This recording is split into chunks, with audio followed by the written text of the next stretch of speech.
Hi, I'm Mike from 1A Auto. We've been selling auto parts for over 30 years.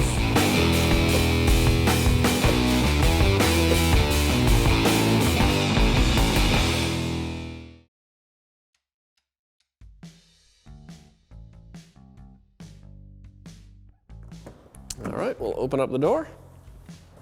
Here we have your power window switch. Technically, you can probably just reach in with your fingernails and pop it up.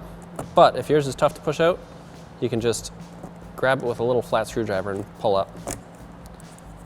Once you have it out, you're going to see a little red safety clip here that needs to be pushed back a hair.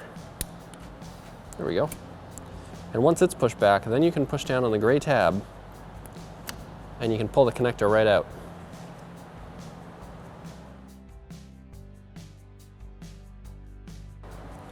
Reinstallation is the same.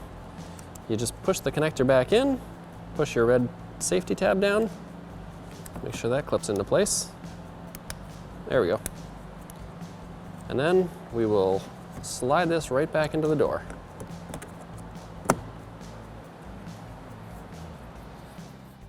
Thanks for watching. Visit us at 1AAuto.com for quality auto parts, fast and free shipping, and the best customer service in the industry.